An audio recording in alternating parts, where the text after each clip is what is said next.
Hi everyone, this is the Equestrian Experience from wehorse, the online riding academy.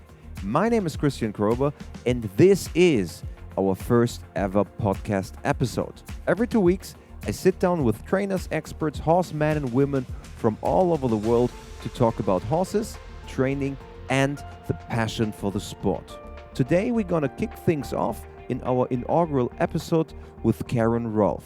Based in Ocala, Florida, she uniquely connects horsemanship with dressage and she developed her own training philosophy. We're going to talk about that and much more, so let's get things started. Hi, Karen. Hi, Christian. It's good to be here. Pleasure to have you on the podcast. It is actually our inaugural episode and it's with you. Such a pleasure. I'm honored, definitely. We're going to talk about you, your philosophy, and dressage naturally. Many people know you. You have been recently added to our team of trainers on wehorse.com. We published a course with you, Dressage Naturally, Help Your Horse Become a Better Athlete. And you're a dressage trainer and you're also from the horsemanship world. What is Dressage Naturally?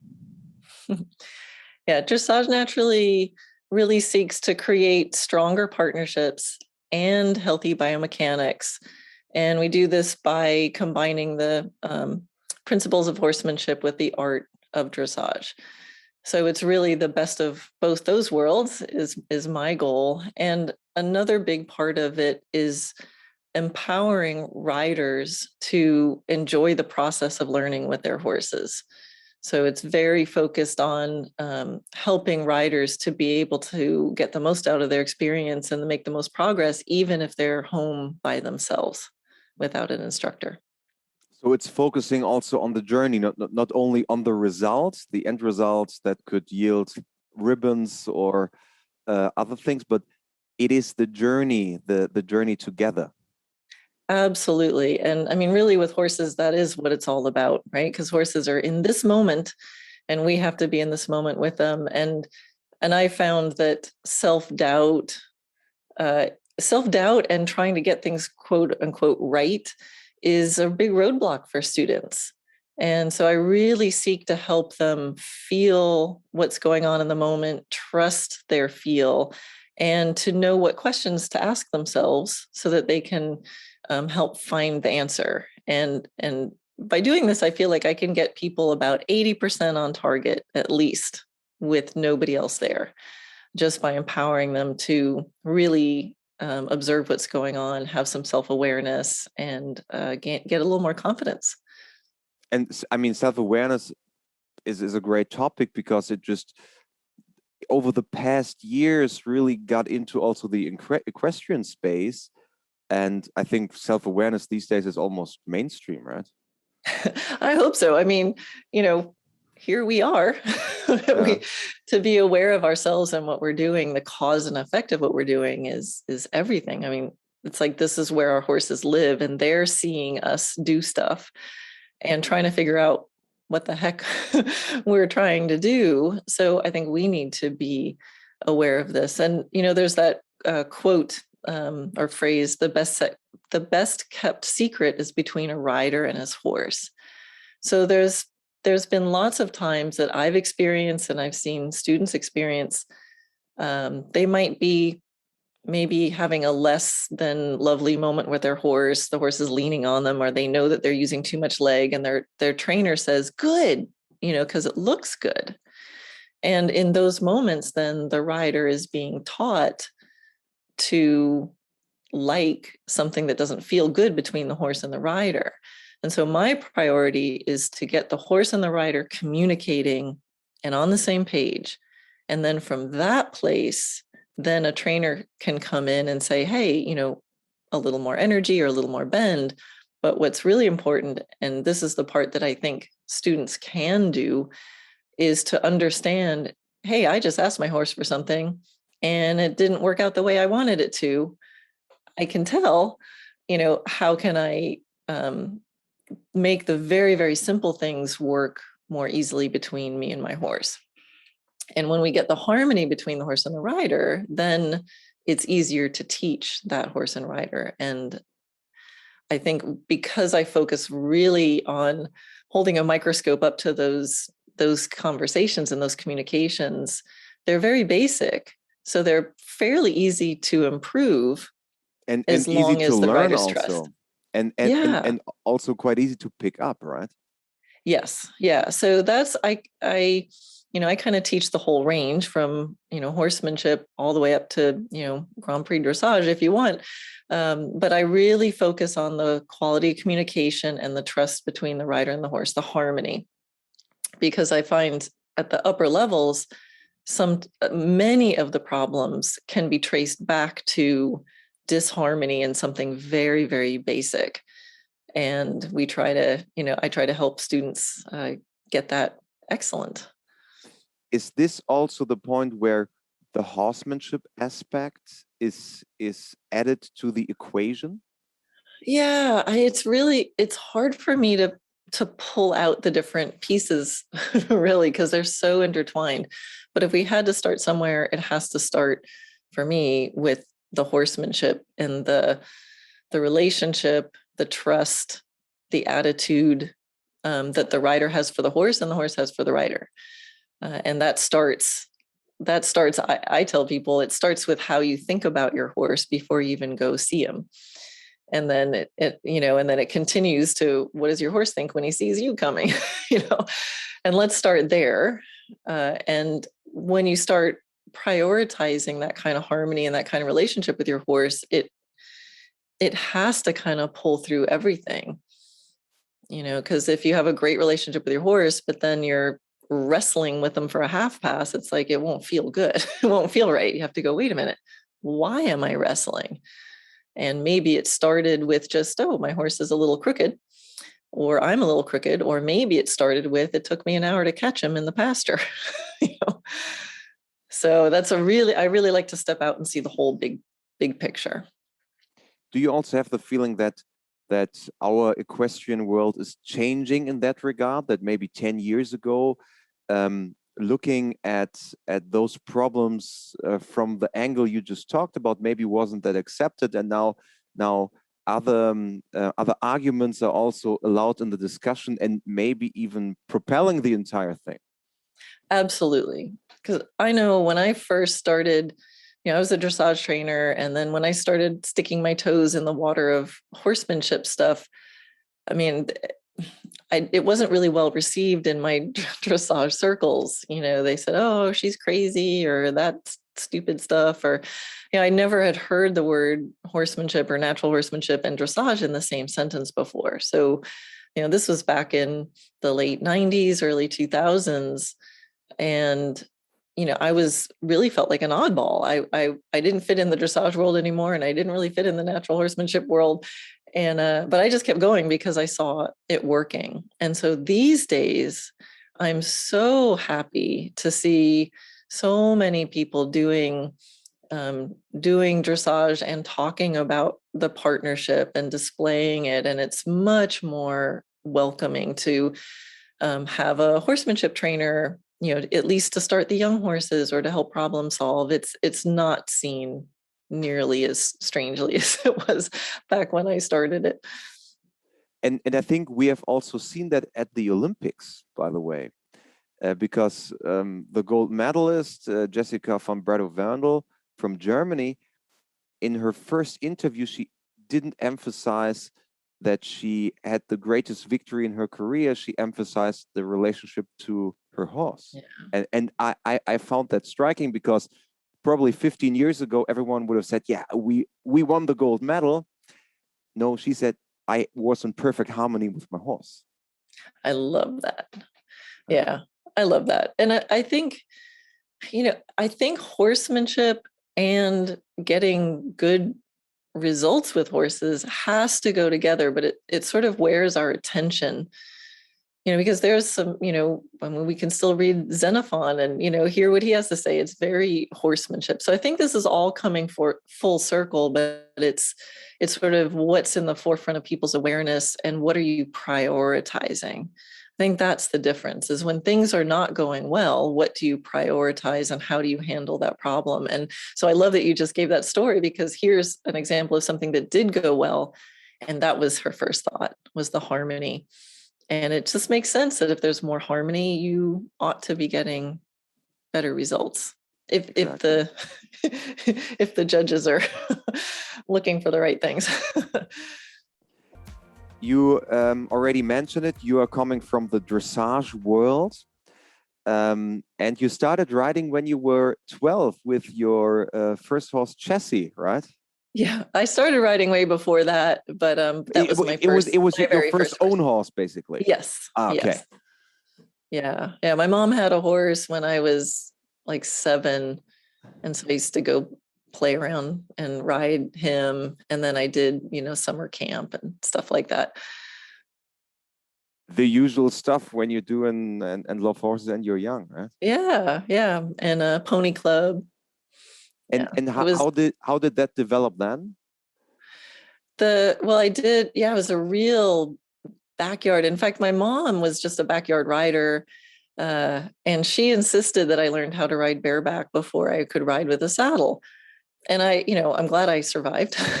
She used to send me down like, here, go warm up Bart for me. Like I was all by myself, this 16-2 hand horse, but it worked. So I started very natural and very much just a kid in love with horses.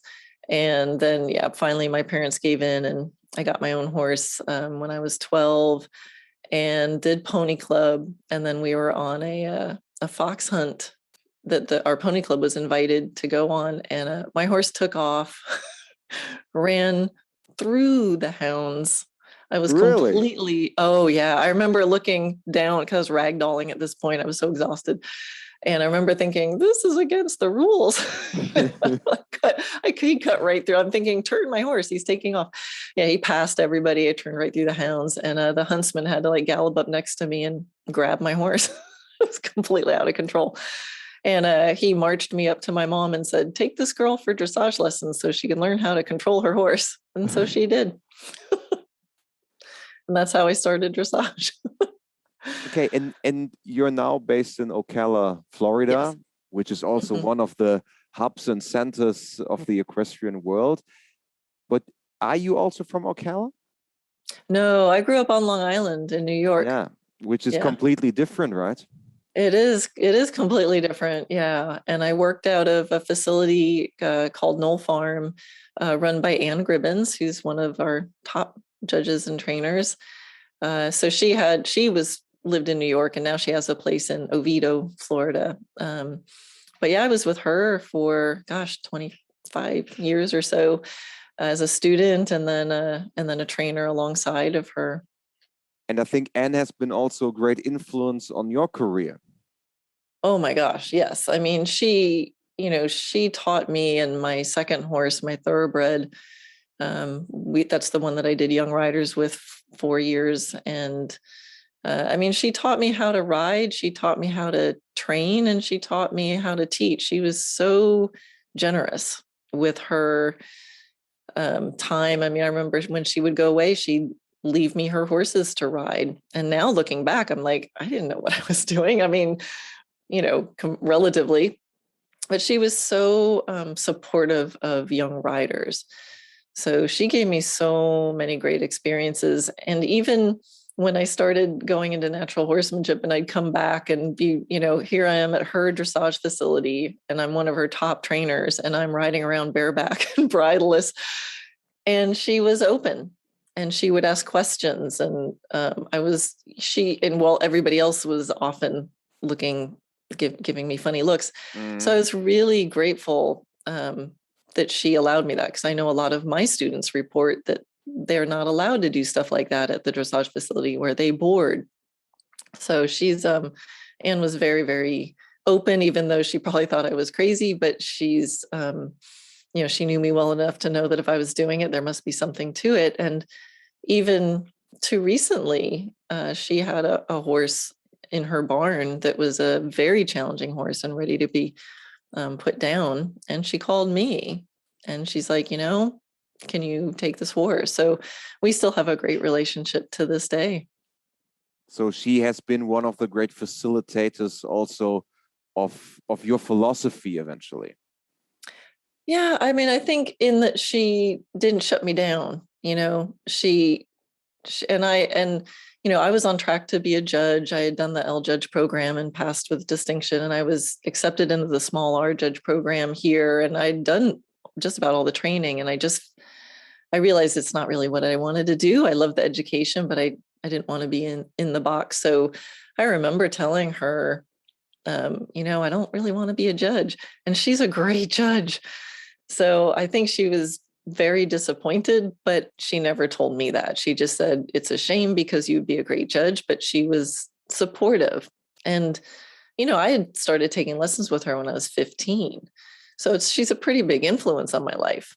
So you think of her as not only as a great teacher and trainer and rider, but as a mentor. Like, she could have really shut that down or made me feel bad about this weird direction I was going, but she didn't. So I'm very appreciative of that. And that you just rode bareback and didn't really bother about the rules back then, especially in a dressage barn. I have been a dressage rider myself. I know how strict these rules sometimes can be. Yeah. You were a complete outlaw, but you have been supported by Anne to keep going. And how did you add this horsemanship twist eventually? When did that happen in the following? Yeah, that happened when one of my, it's kind of a sad story, but one of my students had died, and she willed me this horse that she had. And this horse, when she bought it, was, she's a very timid rider. So this was he was Prix St. George at the time that she got him. And he was pretty, I'll say bomb proof, but really he was shut down. So I have this 13-year-old Prix St. George horse who's very shut down. I mean, when he came, it was like double bridle draw reins, 2 whips and spurs. And he'd be like, all right, I'll let you move me around. He was shut down. So, I started on this project of like, let's get him livened up and let's get him in the snaffle.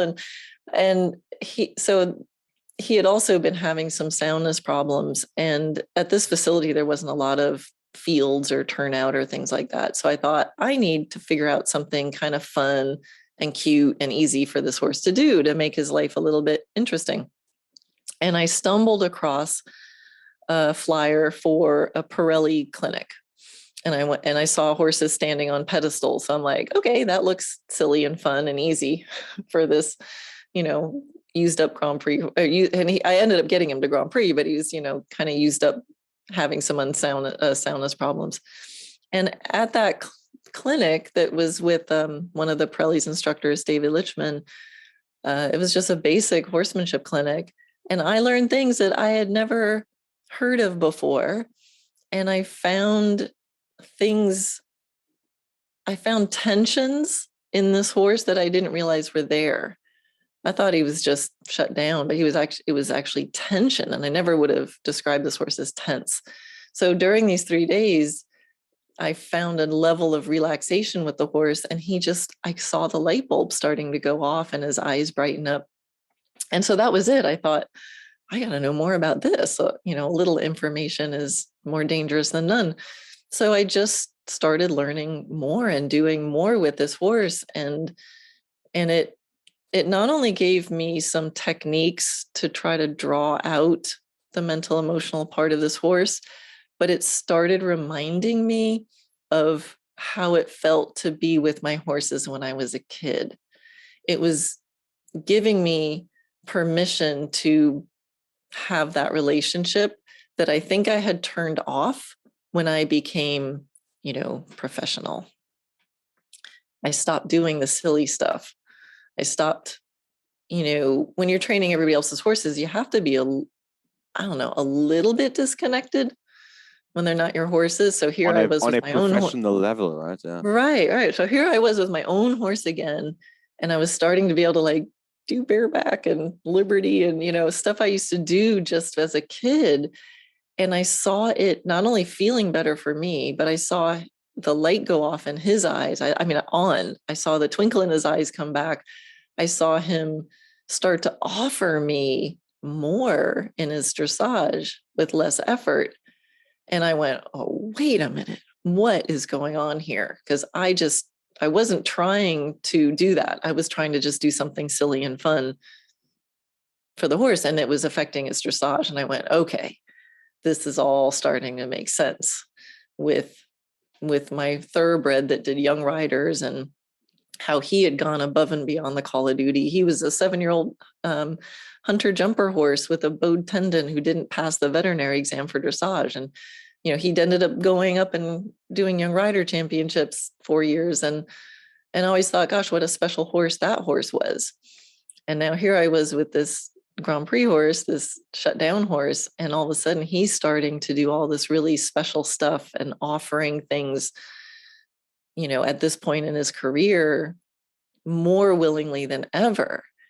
And that's when all the dots connected. I said, I see what's going on here. It's the relationship that has to be there.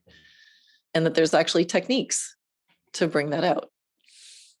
And this is eventually the foundation of what we now call your philosophy, dressage naturally. Yeah. Yep.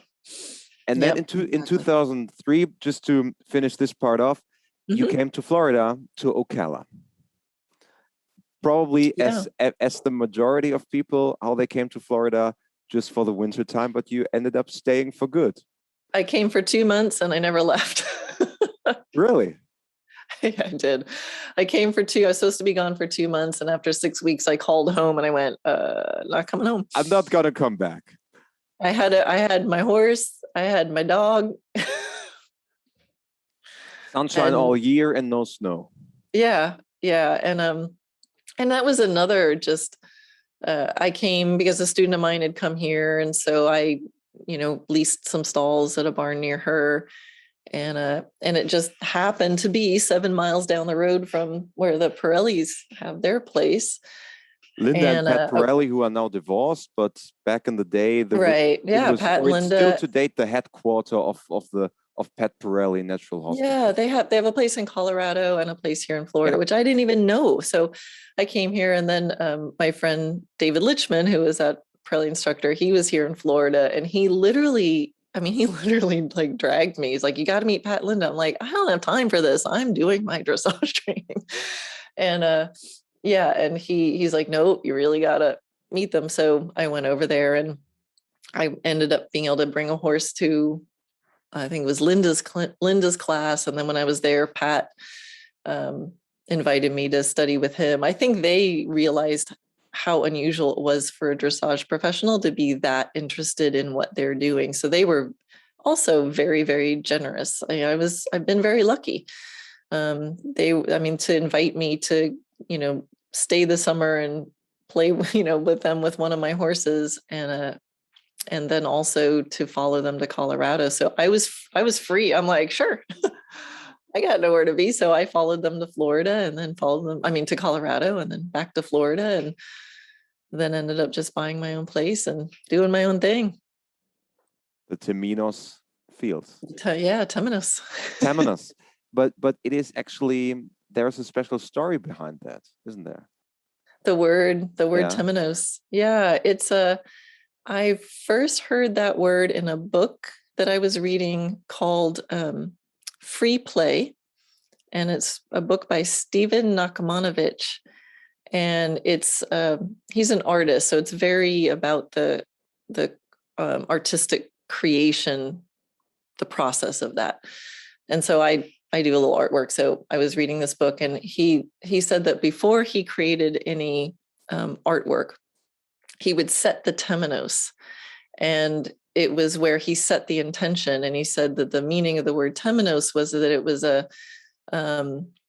sacred space, a magic circle where special rules apply and magical events are free to occur, something like this, an unlimited space.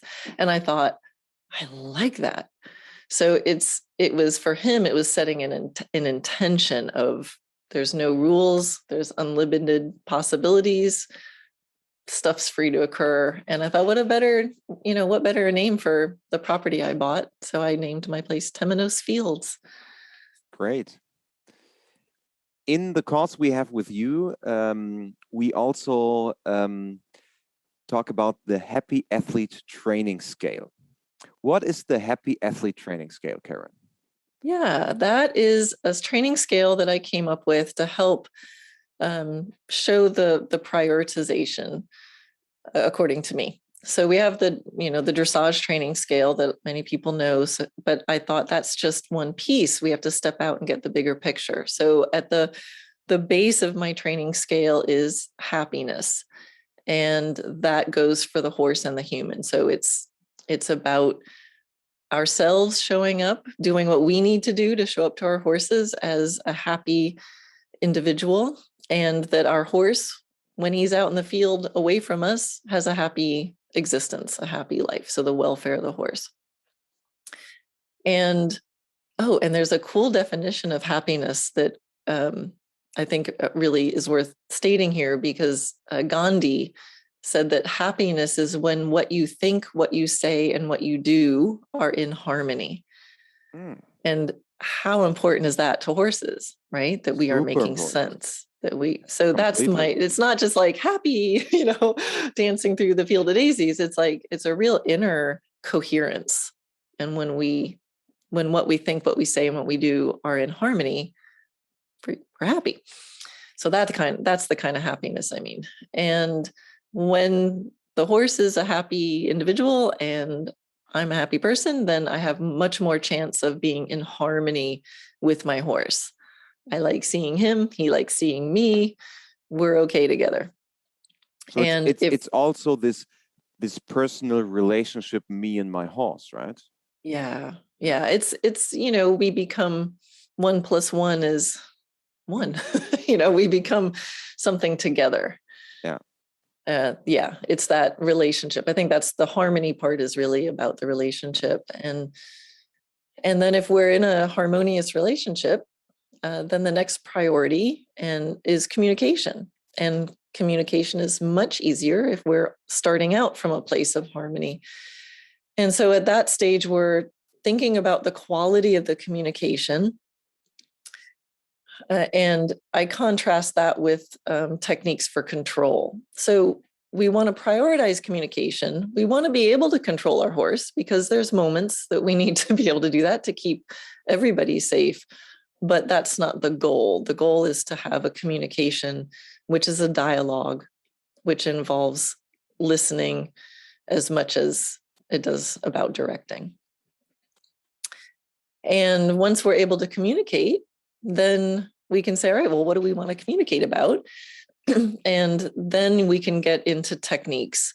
And I believe that some of the first techniques that are important, especially as you're going on to sport, is to achieve healthy movement.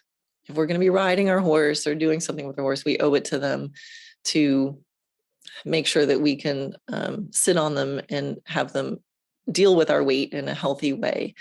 And there's specific techniques in dressage naturally that really bridge using communication rather than just control, in order to kind of play and experiment with the horse to achieve this place that we can both agree on. Because I have this crazy idea that things like balance and freedom of movement will feel good to the horse also. So that's where we're able to listen to the horse. So my techniques for healthy movement sound and look a lot like, hey, try your shoulder here. How's that feel?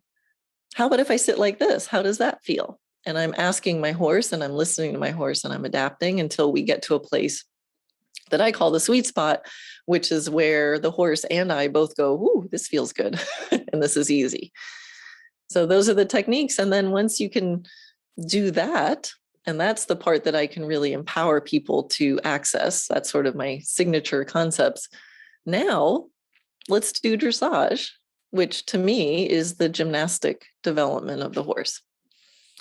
So when I, kind of relating it back to something we talked about earlier, when there's problems, or when I see students having troubles with their dressage, a lot of times their dressage problems are not dressage problems.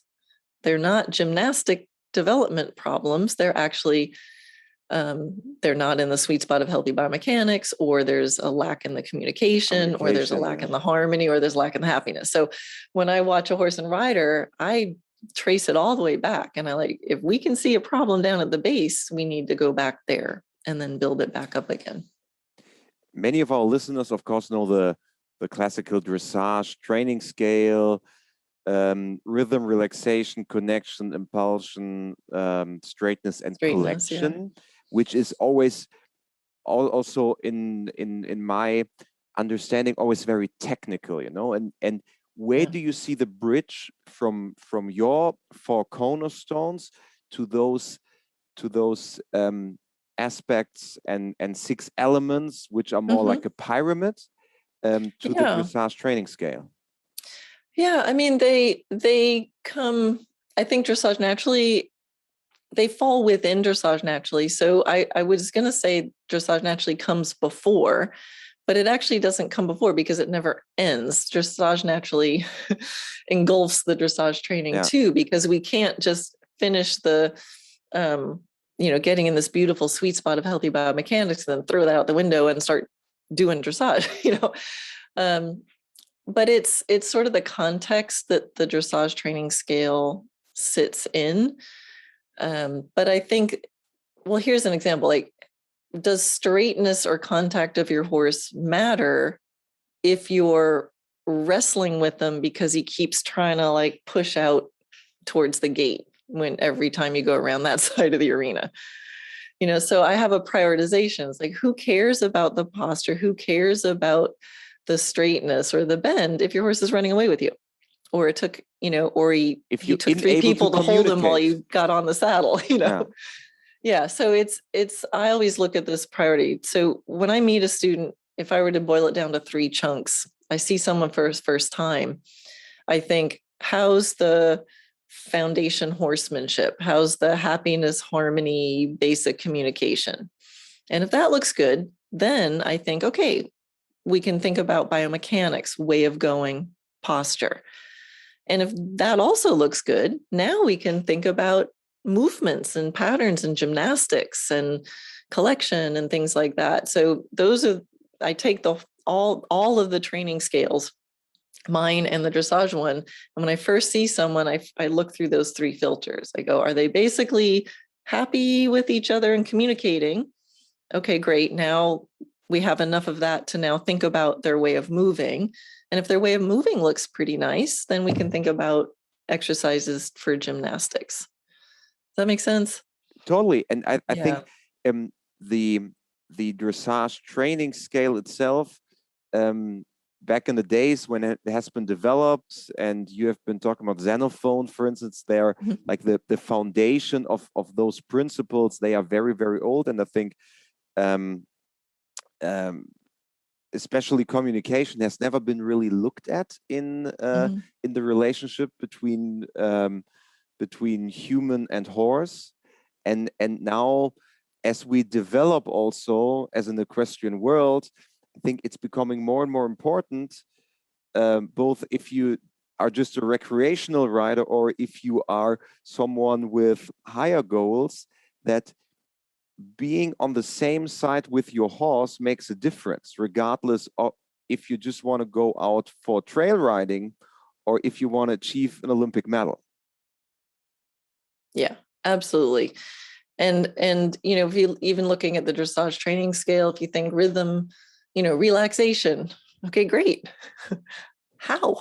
Yeah. What does this actually mean? Yeah. Right. How are we going to do that? And even straightness, like in the course that I have in wehorse, there's an exercise that I do about communication for following the rail or for being on a circle with like virtually no aids, like no reins and neutral legs, and your horse follows the line of travel. So I like to think about getting the mind and the feet on the line of travel. And I've seen so many people wrestling, trying to like get the right bend or hold their horse straight, because if they take their aids off, the horse is all over the place. So I go, no, let's take the aids off. There shouldn't need to be a lot of aids. Let's get the horse knowing where he needs to go and committing to it. And we shouldn't need aids for that. And so you can solve a lot of straightness issues, which is pretty high up on that dressage training scale. But you can solve that in a foundational way by just being able to communicate to your horse, go where I'm looking, and train them that. So for me, straightness on one level is very basic because I want the mind and the feet. Now, if the mind and the feet are on the line of travel and they happen to be a little bit crooked while they're on that straight line of travel, that's the role of dressage. Let's get rid of the asymmetries in their movement because we're all crooked somewhere. But straightness shouldn't be my horse is trying to leave and I have to hold him to keep him from leaving. Does that make sense? Yeah, and I think to a certain extent, this also decodes a little the training scale. You know, when I was a young rider, I was like, everyone was preaching the training scale, and this is the foundation for everything. But it's sometimes hard, especially for beginners and intermediates, hard to really understand what does this actually mean now. Like, how can I translate this in my daily training or in the way I interact with my horse, and or the way I am training for a certain goal? And I think adding new aspects around that and creating something new makes complete sense, especially with all the knowledge we have from the horsemanship world these days now. Yeah, and it was doing the horsemanship exercises, such as introducing the liberty and bridleless riding, that really opened my eyes. So my horse Monty, who was a Lipizzan that I was given because he was crazy, and I thought, oh, here's a horse to experiment with this natural horsemanship stuff with, because he's already messed up. So only way is up.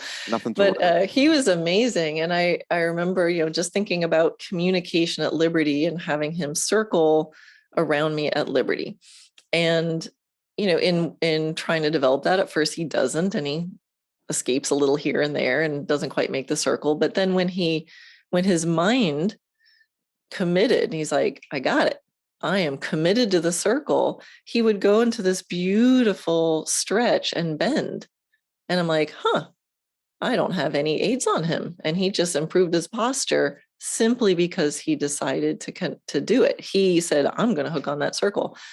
And then later doing it at the canter and bringing the circle in smaller and watching him collect himself and round and arch his neck. And I'm looking, I'm like, his posture is like perfect for collection and I'm not touching him. So why, when I'm riding him, should I need so many aids? So that was another thing that made me really think about how I was doing things. And every time now, if I'm using a lot of aids for something, I go, wait, something's missing, because my horse can do it at liberty. Can do a shoulder in on a circle at liberty, and he'll bend himself and carry himself if he knows what the job is, and I give him the opportunity to offer it.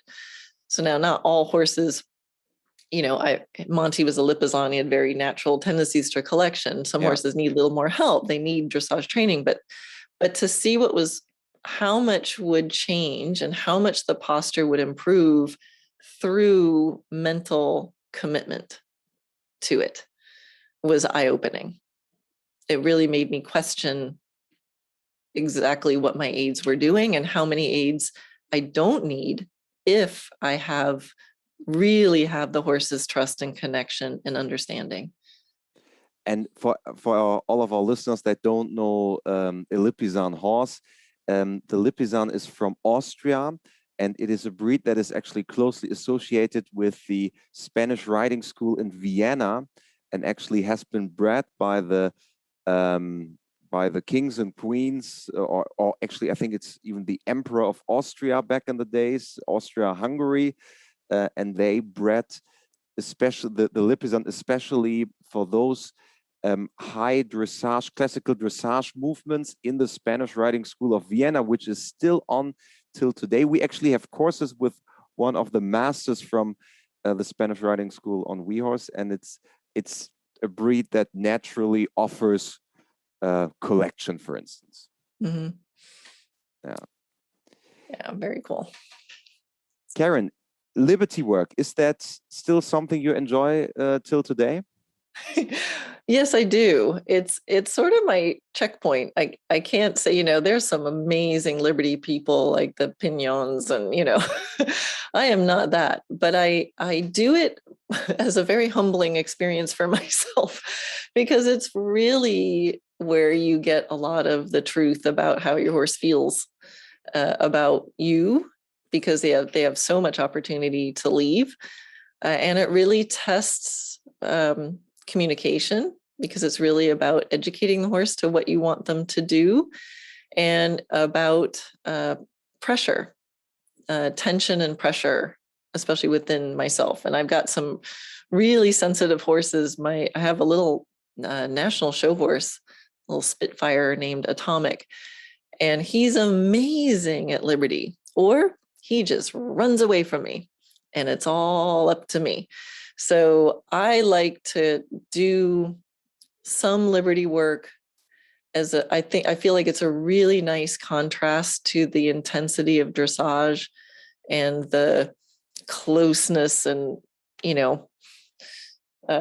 particularness of dressage training. So I love to do Liberty where my horses get to be free, and then my game is, what do I need to do to get them to come and interact with me and hook on to me? And then, how much can I ask them to do and they still want to be with me? So I love giving them the opportunity to leave if they want to.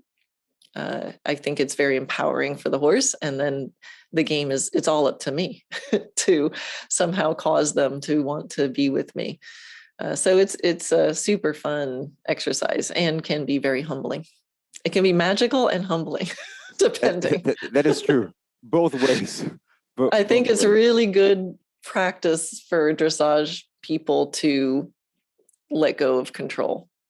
It's not easy to let go of control. And when we know all the fancy techniques for control, even while riding, but in letting go, in taking aids off, you either, you get the truth. So you find out what's not working, but you also get the opportunity to experience the most amazing moments.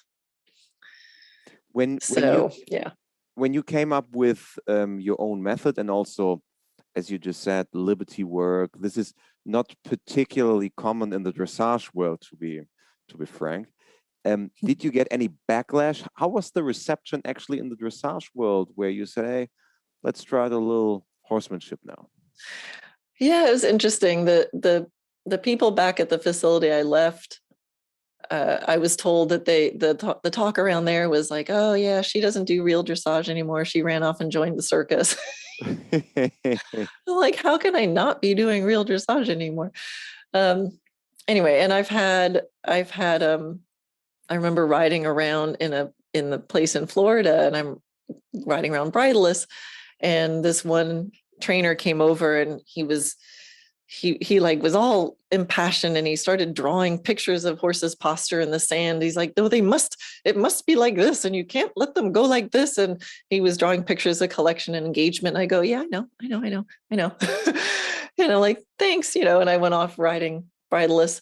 But then the next day I came back and I did dressage with the same horse. And he's like, oh, yes. What you do there, that's really dressage. So, and then actually that one guy later, he's kind of come full circle and comes and teaches me regularly. And it's like, at first it was sort of shocking to him. He just saw a horse without a bridle, and so he wasn't on the bit. And so it was, dressage riders have trouble seeing horses not on a bit. So it was shocking at first, but then as he saw what I was doing, he actually loved coming and teaching me. And he would teach me as I rode with a bitless bridle. And then I put a bit on, and there was times he'd say, no, they go better in the bitless, put the bitless back on. And he really started to understand what I was doing. And it was just wonderful, because he would let me, he could see the relationship with the horse. He had a sense of humor when I was having a lesson, and my other horses who were turned loose would gallop through the arena. And I just thought that was funny. And so did he. And he just kept saying, this is how horses are supposed to live. This is how it's supposed to be. And, in the middle of a session, if I said, hang on, can I give my horse a break? Or I knew my horse did something extra special, and I'd stop, and he'd be like, oh, no, you're right. So he really got past that initial shock of seeing a horse not in a perfect frame with a bit to make the contact. And the more he looked, the more he actually said, what you're doing is really what dressage is supposed to be about. So that to me was like the best comment in the world. And, it's important. It's nice to hear, but at the end of the day, it's really, I think we all, we all have the right to create our own dream with our horse. And I think if we're prioritizing things like happiness and harmony and communication, whatever you do can't be going that wrong. It's the magic moments between you and your horse that really count. And in teaching like this, I've met some really cool students who do some really cool stuff with their horses, and even using aids that I go, wait, that's not the right aid. But then I watch and I go, her horse totally understands what she's saying. So, it's kind of a step back and to get out of my own ego and say what's important. What I like to do with students is help them connect with their horses and help them understand each other and be in harmony and have a healthy balance with ease. And that's really my specialty, and to empower students to do that. And from there, you can do anything. So like you said, I've taught people who just trail ride. I taught people who do endurance and have gotten better endurance, results because their horse is freer in their movement. I've taught people who do cutting and reining and gaited and things that I know nothing about. And, but it improves everything because it's the beginning of everything. Eventually, it boils down to one foundation, regardless if you're an endurance rider, dressage Grand Prix, or just a trail rider. It's the same foundational basis you need to have. Exactly. Yeah. And I remember I did a clinic at a dressage trainer's facility, and she asked to take a lesson at the end of the day. And she had a Grand Prix horse, and she said she had trouble with, he was really heavy in the canter pirouettes. He was a huge horse. And I had, kind of traced the problem as I do, all the way back. And when I was talking to her, I realized that, she was holding on to him and he kept kind of creeping forward as I was talking, and I kept creeping back. And I went, wait a minute, have him stand, drop the reins, and then he'd walk off. And no, go back there, drop the reins, and he'd walk off. And she was getting really frustrated because she wanted to talk about canter pirouettes and connection and lightness and engagement. And I was making her work on standing there with no reins. And then I gave her an exercise of, ride around and then halt and drop the reins and have them stand there. And she had a really hard time doing that. And she was getting mad, and she kind of was telling me how this was dumb. So I kind of just let her work on it for a little bit. And then she started to make some progress, and she came over and she was asking more questions. And I related it to, she had these two big mastiffs. And I said, when you teach your dog to sit, right? Because you want your horse to sit in a pirouette. Like, when you teach your dogs to sit, how do you do it? And she says, I tell them sit. And then I said, do they sit? It's like, no, because they don't know how to. It's like, okay, then what do you do? And she says, well, I lift up on the collar and I push the butt down until they sit. And I go, and then what do you do? And then she says, then I let go. And then the quarter dropped in. And I said, you're not doing that with your horse. You're holding him. It says, you standing here talking to me, holding your horse to keep him from moving off, is the same as you sitting there with your hand on your dog's collar and your dog's rear end the whole time. I was like, it's ridiculous. And then she got it. And so then she started playing, and, she was practicing cantering and then stopping and dropping the reins and seeing if he would move. And if he moved, she corrected him and then dropped the reins again. And I said, okay, now do a canter pirouette. Night and day. So that's what I mean by dressage problems are not always dressage problems. So I just traced it back, and I said, not being able to stand still on a long rein is a really basic foundational issue that's totally connected to canter pirouettes. Totally. If you have to hold on to your horse's face at a halt, that's really physically easy circumstance. Under a physically demanding circumstance, of course, your horse is going to want to be on your hands even more. So that's an example of taking a high level challenge and seeing the very, very basic foundational communication related piece that's missing. And if we got the communication about, hey, when my seat's staying here, you stay here, and I shouldn't need reins for that, get that communication excellent. Now we have that piece to add in during the canter pirouette. Karen, at the end of every podcast, we have 4 signature questions. Uh-oh. And they are now waiting for you. Oh, boy. And question number 1 is, do you have a motto? Oh, I do. I have an answer for that question, which is never underestimate the possibility for things to improve in ways you cannot yet imagine. Brilliant. Next question. Who has been the most influential person in your equestrian life? I'd have to say Anne Gribbons. Absolutely. We talked about her earlier. Yeah, because she had me in my formative years, from 15 to, on my 30s, I was there with her. So I think definitely most influential. I would not have been, I would have been in the university doing scientific illustration or something like that. If you could give horse lovers or riders one piece of advice, what would it be? Oh, just one. I just love your horse like you're a little kid. Don't forget why you got into horses in the first place. Love your horse. Yeah. Number 4, please complete this sentence. For me, horses are ... For me, horses are what make me my best version of myself. Great. Thanks so much, Karen. It has been a pleasure having you on the podcast.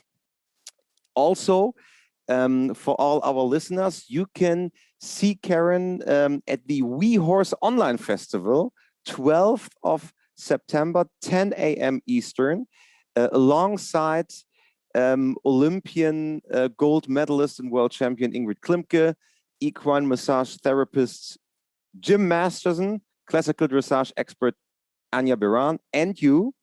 We are super excited to have you. And free tickets for everyone, wehorse.com/festival-US. Thank you so much, Christian. It's been really fun speaking with you, and I'm so glad you thought of me for this podcast. Yeah, great. Thank you, Karen.